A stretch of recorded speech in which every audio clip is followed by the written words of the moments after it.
จะเป็นสายลมเย็นโสยพัดเวลาอ่อนล้า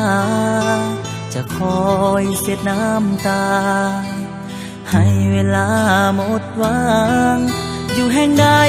ก็จะมีคนนี้ตามไปทุกทางเป็นนางวิญญาณคอยปกป้องขวัญใจ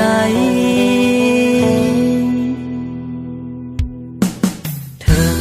ความหาเขาจบไปแล้วก็ตามแต่น้องยังเป็นทุกอย่างบอกเคยจืดจางห่างหายก็คนนั้นเขาดีกว่าจึงยอมให้มีคนใหม่ถ้าสุขใจก็พร้อมยินดีจากลาวันใดที่ใจท้อแท้ยามใดที่อ่อนล้าจะมาเสียน้ำตา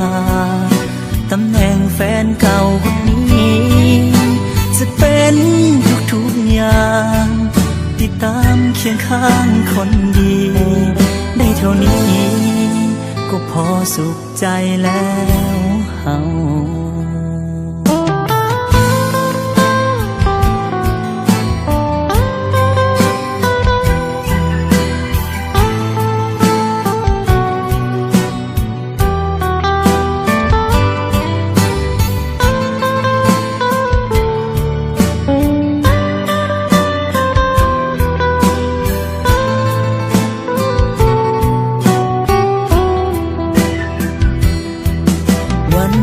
ที่ใจ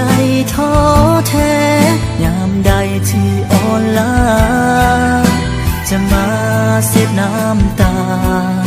ตำแหน่งแฟนเก่าคนนี้จะเป็นทุกอย่างติดตามเคียงข้างคนดีได้เท่านี้ก็พอสุขใจแล้วเฮาวันใดที่ใจท้อแท้ยามใดที่อ่อนล้าจะมาเสียน้ำตาตำแหน่งแฟนเก่าคนนี้จะเป็นทุกอย่าง